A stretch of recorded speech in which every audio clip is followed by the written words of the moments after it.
afternoon, everybody. Once again, I'm back with someone whom we are all fond of, Mr. Utsav Parekh.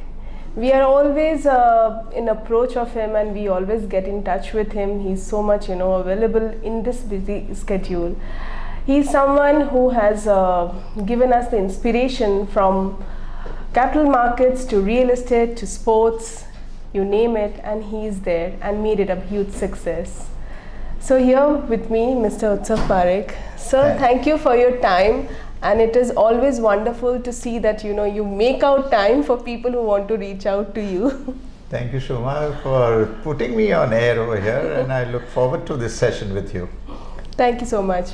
So the first thing that I want to ask you, of course, we are football lovers in Calcutta. Of course. And you have given us such a gift, Atlético de Kolkata. So what is that has inspired this Atlético de Kolkata, this name? I would ask you that. Atlético de Kolkata, the way we started was at the initial stage in the first year when we started the tournament, when we became part of the ISL. We had a relationship with a Spanish team in La Liga, which was at the time probably the number 1, number 2, number 3 team. It still continues to be the number 1, number 2, number 3 in the La Liga, called Atlético de Madrid. Correct. And we had a relationship with them, and we were working together. So, the thought process of having a name which is athletics, and the way we wanted to do was we wanted to showcase Kolkata. Kolkata is our heart, Kolkata is our passion, Kolkata is where we have been born and brought up, and we wanted Kolkata to be part of a global city in terms of football or in terms of sports, and that's why we named it Atlético de Kolkata. So is it like you have a game plan to be in the international platform going forward, taking part in international leagues, club leagues? Of course. So, as we get more and more experience, as we understand more and more about how football is played in the global cities, we are also planning to go definitely into various international tournaments, and we are working towards that. We are still a 4-year-old club. We need some more years under our belt before we foray into the international arena. So why, when people were going towards cricket and they were acquiring IPL team, you chose football? That's a big, question that comes in the mind of, I guess, everyone. Okay, let me answer it very simply. That if everyone only looks at cricket, who's going to take care of other sports? Correct. It can't be that you only have cricket as the sports and no other sports. Please appreciate that football is one game which is played in the highest number of countries in the world. Right. And as far as Kolkata is concerned, we belong to Kolkata. I've been born and brought up. I've always lived my entire life here. Football is a way of life for people out here, and so it is with us. I mean, we have been given the daily dose of football as to what transpired in the Maidan. From the Maidan, we always look forward to reading what is the gossip, what's happening with Mohun Bagan, what's happening with East Bengal, what's happening with other clubs. So, you're part of that entire football syndrome. Okay. And what better thing to bring to Kolkata than something like an ISL, where we were able to showcase, and where we are showcasing probably the top talents in the world. So in this competition, why isn't the local big teams like East Bengal and Mohun Bagan, who already has a huge fan followers, and they are not participating yet? Or, I mean, are they trying to be like little secluded, or what is it? No, I think it's a question of time. Okay. Where for everything you cannot get within a few years everything. So we are gradually developing, and it'll take another few years, but it'll be there. It will be there. Yeah. Because I think these two clubs, they are existing for eons of ages. I mean, they are having a huge fan following who are looking forward for these two clubs to be part of bigger leagues like ISL. So I'm sure they will all move into ISL sooner or later. Okay. And it's good for the sports, it's good for football, it's good for developing the game of football in the nation. Okay, so FIFA, I have heard that FIFA is now saying that there can be two leagues in one country, no international leagues, and so what is it exactly going to happen going forward? Is this going to be two leagues or only one league? Shuma, it's very difficult for me to answer that question because of one simple reason, that I'm not AIFF, and therefore FIFA is discussing with AIFF.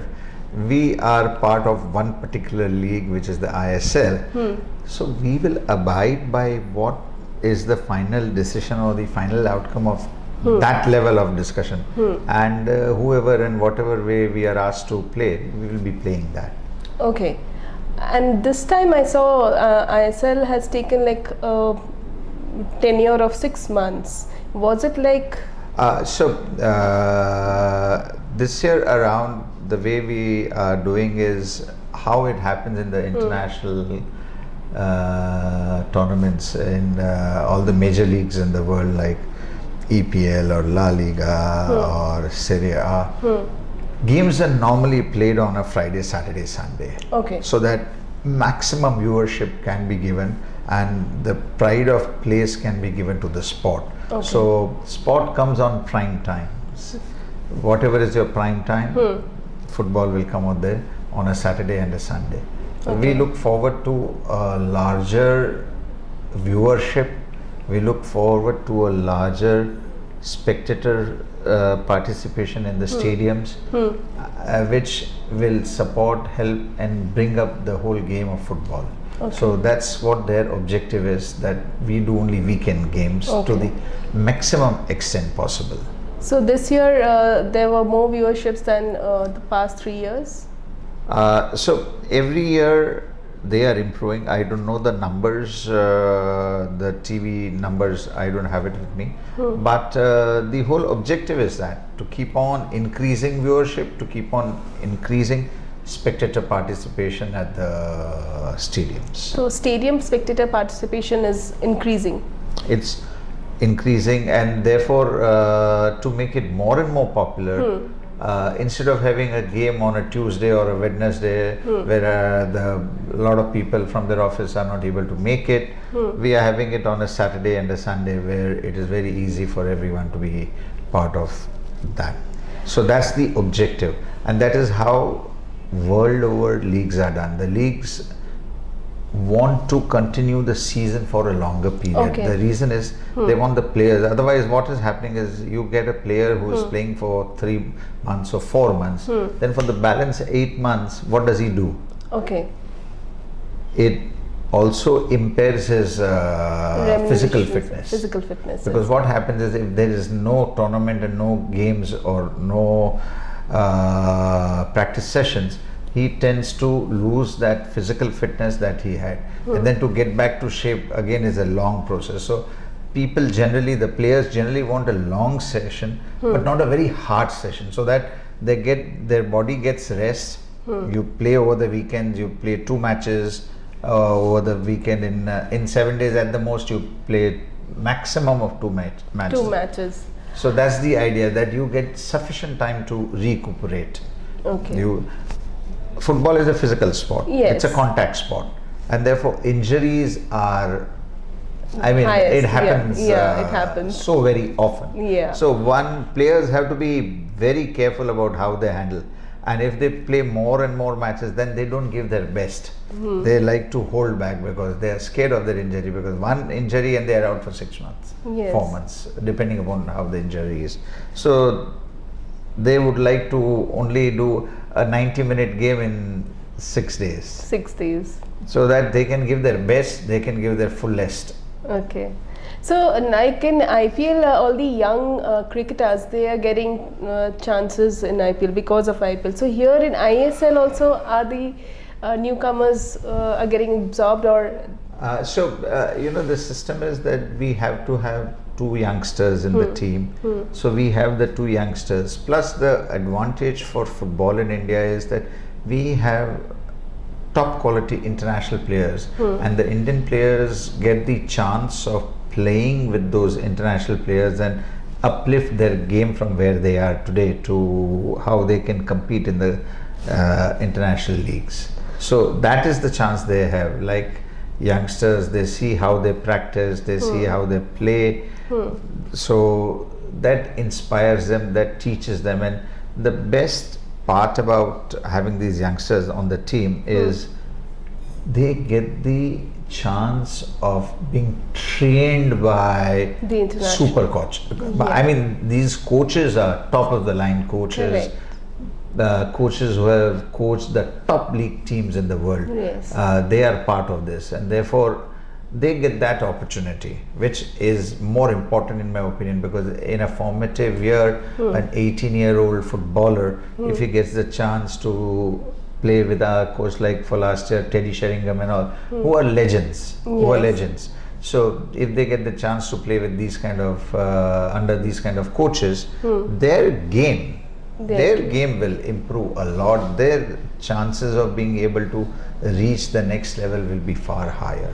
Are also these schools the school kids, they are also getting inspired with this? Are they approaching teams? Yeah, you will be surprised. And if I tell you a story which is in my house, you will be shocked. Okay. My grandson, he's 7.5 years old. Yeah. He's a football freak.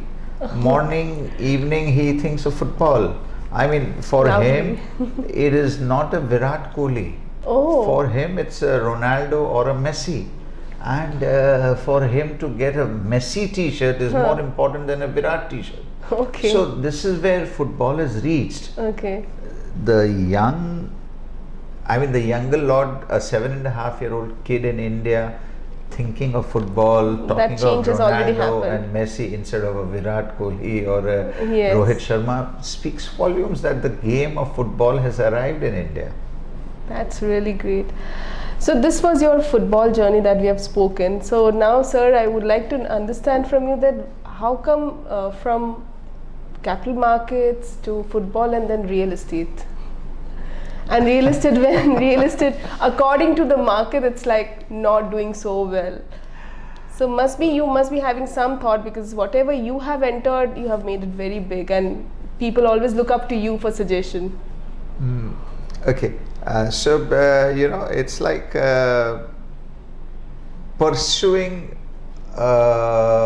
business with full enthusiasm and passion. And that's the cornerstone. Whether you do a real estate, whether you do anything, you need to have that passion that I want to do it. Right. And in fairness, the real estate is just not my sole project. My younger son is leading that vertical.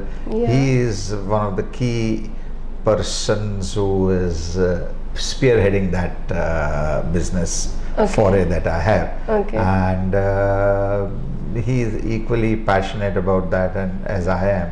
And that he has entered into luxury.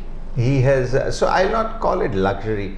The way he doesn't want to call it luxury. He wants to say that I want to give to the people something which in global standards should be there for everyone. Okay. And that luxury is what is going to uplift the middle class into the next level. So that is his idea. I mean, it's his thought process. He says that once you give certain amenities, then that becomes the standard. Yes, correct. So that is what he is trying to do, is to give a level of amenities which is, in other words, luxury, but in his words, it's something which you should have. You should have. Not, I don't want to sound pompous by saying this is luxurious. No, this is what you should have. This is what you should get. And therefore, if it is luxury, so be it. But this is what I don't want to call it a luxury. I want to call it that this is what you should have. Because in the market, as I am also from real estate, people are talking about your project, that if you really want to buy something in Baliganj Circular Road, you can have a look into this property. So what is the USP? I just want to understand from you, that how come people are talking so much? No, let me put it this way, that this is a project which is a very niche project. It's like only 22 apartments. Yes. And we are giving every conceivable amenities without being labeled we are luxurious. So that's a USP basically. So we are saying that we have a gym, we have a common room for all kinds of games and other activities.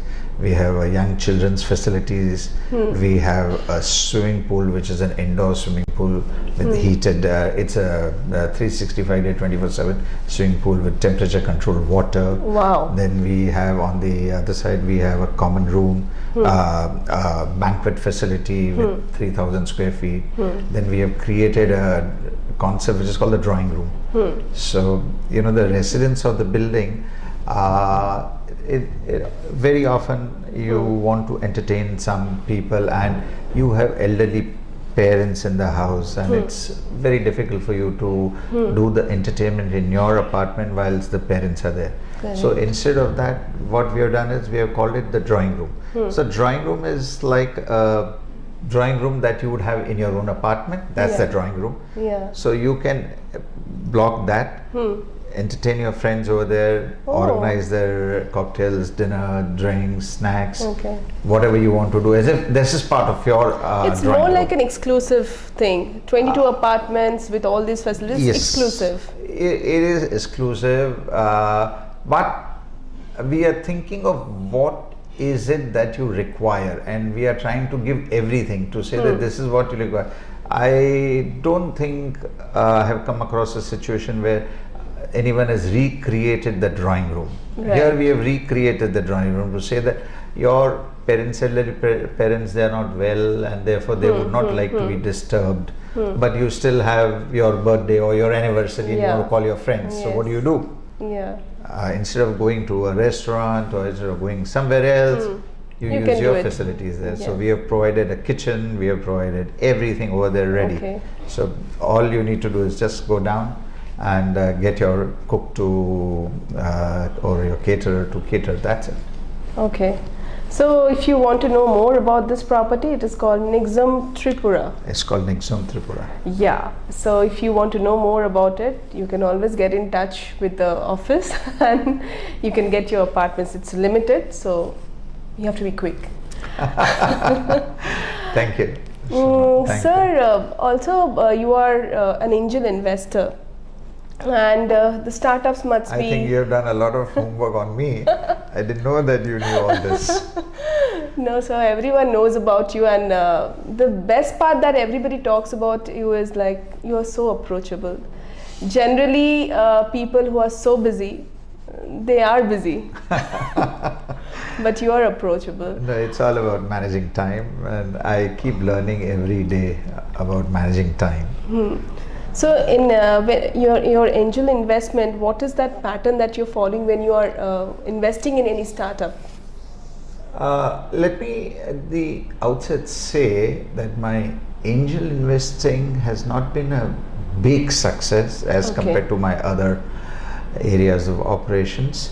But basically the way I have looked at it is, the investment is in arenas which are new technology businesses, and new technology businesses are such that, you know, a lot of them would die because, I mean, it's an idea which they want to implement, and at times they find it difficult to implement.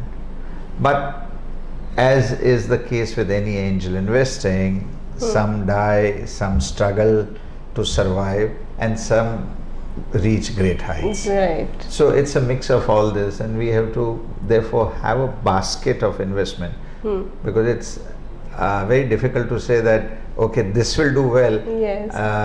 If you were that genius to forecast that okay, this is the business that's going to do well and it'll do well, then you would be probably somewhere like a Bill Gates or something. But Therefore, to be sure and successful, you probably need to invest in a basket, maybe 7, maybe 10 units, and in the anticipation that is 2 or 3 will make it to the next few rounds. So which are the startup companies that you see doing really well?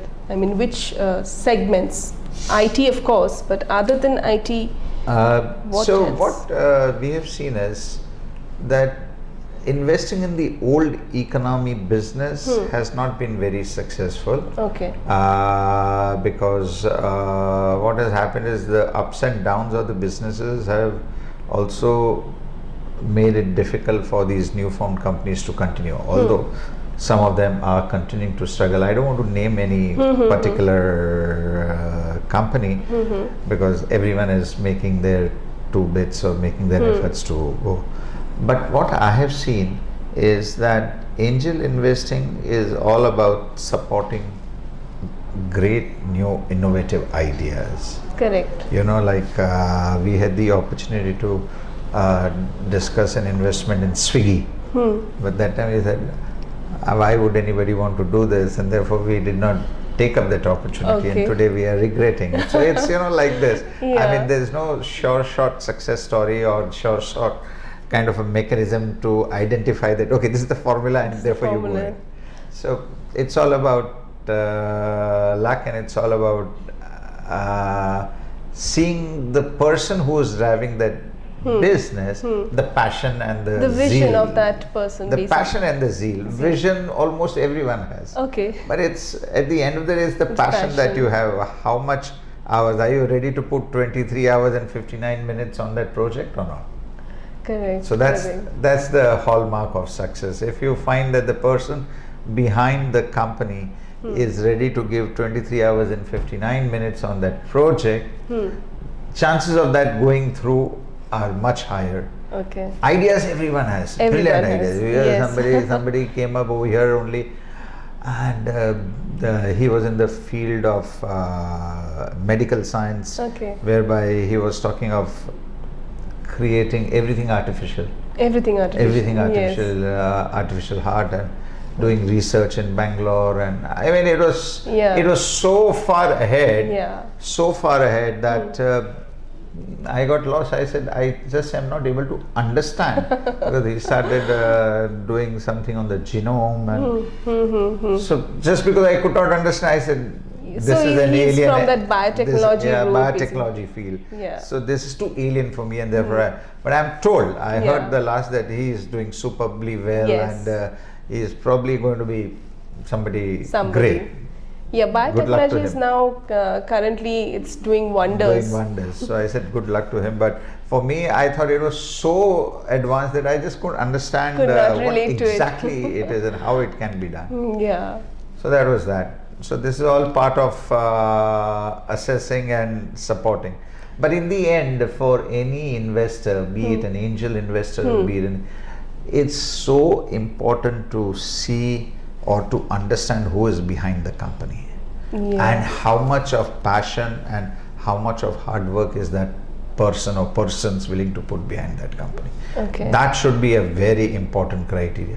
Even the worst of business plans can become a success, and even of the best of business plans can become a failure. It is all about how you implement. Implement. Yeah. So everything is all about implementation, not only ideation. That's what Yes. we are focusing on. So startups, I think you got some more tips today. So going to the last question, I think I've bombarded with a lot of questions. So last question about your stock market, which is your your baby. I mean, which I think you cannot live without. So the trend in this 25 years and the consumer behavior in this particular field, what do you see the changes? Because now people are skeptical not only in real estate but also even in stock market. So how the entire change, if you can just give us an insight. Let me start with giving you a little assessment of how we have moved from what we were 15, 20, 25 years back to what we are today. we have moved. We have moved so much that we all have become professional investors. Okay. By all means, people who are in the investing market, in the investing community, have understood that it's not like I met Mr. X, who's the owner of the company. He told me I'm doing very well and I went and bought the share. It's now no more that. It is all about investing in somebody who does his research, and that person is going to invest. So the route to successful investment is through a mutual fund rather than a direct investment, because what has happened is changes are taking so fast that unless you are in sync and in line with the changes, you will end up losing the entire value. And this is not only material to India, it is a global phenomena. I mean, the way technologies are changing, just imagine, who could have thought ACFA, who could have thought these photo films would become Obsolete, yeah. Obsolete. So the typewriter. Correct. The youngsters say, "What's a typewriter?" I said, "Typewriter is where you used to write type letters." He said, "Where's your printer?"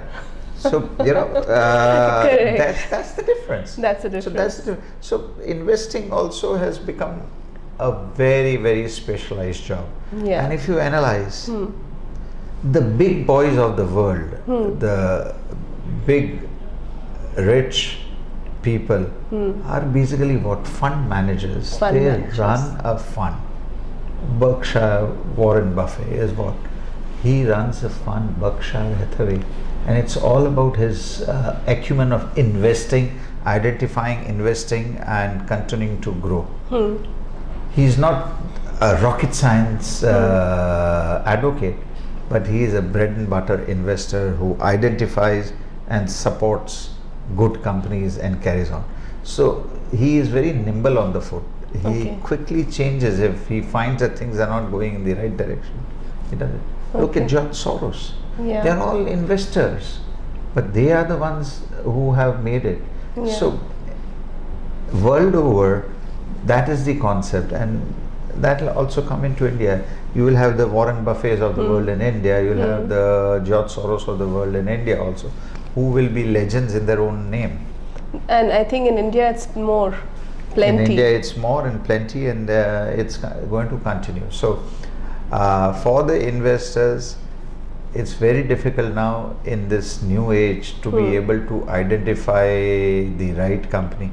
I mean, the fortunes of the steel industry turned around and everyone lost. I mean, the way the companies were going down. Unfortunate. Today somebody had invested, they would have lost a fortune in the steel market or in the power producing companies. They're all going through this cycle. So it's very important that your 100 rupees should be invested in a basket. Now, if you invest individually, your amount of money will not be able to buy a variety of stocks, because you may have a finite amount, 10 lakhs, 20 lakhs, 50 lakhs, and therefore in 50 lakhs you may not be able to buy a variety of shares. But if you put it through a fund, it's better. So instead of trying to be the smart one or the smartest kid on the block who was able to identify yourself that this is going to be the winner, this is going to be a multi-bagger, you let the professionals handle that, because they actually look into these 24/7. They are working 24/7. They have people, they have research, they have analysis and analytical minds doing day-to-day work. So that's the thought process I have, that the age of individual investing is gradually going away and the age of collective investment is coming in. You need to put it collectively into a mutual fund who will have the ability to not only source good stocks at good prices, but at the same time have a variety in the basket, so you can possibly ride any hump. If the fortunes of the steel industry is down, there's something else in the portfolio whose fortunes are going up. So you will get kind of offset. So that's why I would strongly recommend doing that. So cryptocurrency has affected the stock markets in any way? No, I would really? not say it. No, I don't think cryptocurrency was probably for the very hard speculators. Okay. And not investors, because I mean, most of the people just did not understand what a cryptocurrency was, and therefore I don't see that having had any serious impact on investment. Okay. And this younger generation, they are now focusing more on mutual funds than real estate. But is there any more changes that you foresee that?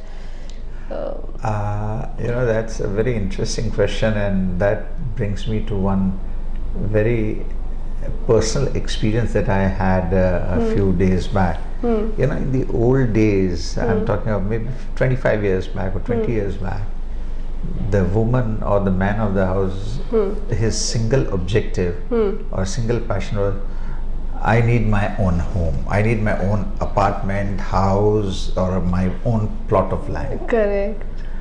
And I mean, they would bend backwards to see that somehow save here, save there, somehow manage and pick up their apartment, pick up their house, pick up their plot of land, and say, oh, now that I have bought my house, I'm safe. At least we have got a house. The younger generation of today, they are not bothered. They say, why do I have to bother about buying a house? What good is a house? If I don't have this house, I'll have that house. I'll lease it, I'll rent it. How does it matter?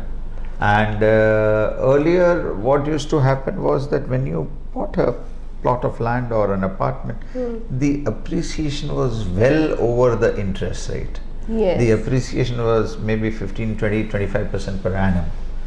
Today, the appreciation is not even 2% or 3% per annum. And since you are part of the real estate, you also know that the prices, whether it's in Calcutta, Bombay, Delhi, all the major metropolis, the prices have stagnated. They have been hovering around the same level for the last few years. Yeah. So the younger generation who are employees who have a reasonably good job, they are saying that no, we want to lead our life and enjoy our life and have what we need on a day-to-day basis, but we don't want to get bogged down with buying a house and therefore keep on paying EMIs for that and scrounge every day to save 1 rupee because we have to pay the mortgage on the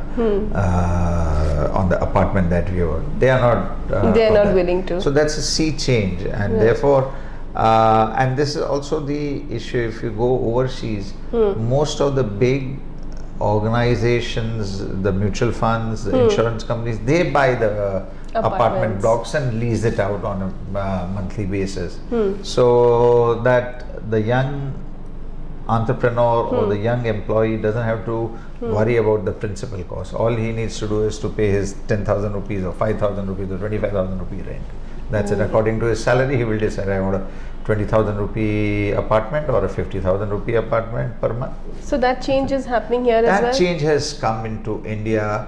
I would not say everywhere, but definitely in Mumbai, Delhi, Bangalore. Okay. I see that change happening, and I see when I speak to some of these young executives that I have taken this apartment on lease. They turn around and say, why do I have to worry about buying and think of paying 5 crores and 10 crores and 2 crores? I'll just simply lease it out for 5 years. There are n number of apartment or land owners who are ready to give it to me on a lease. So be it. Lovely. So that's the thought process. Lovely. Thank you, sir. Thank you for your time, and lots that we, I think, have learned from you this discussion, and more we will be learning from you. This is not the last time that we are having you on Voice of Republic, but thanks for your time. Thanks, Shoma, to you. Thanks to the Voice of Republic for giving me this opportunity. I didn't know that you were going to ask me so many questions. You made me earn my tea, definitely. Thank you. Thank you everyone for watching us.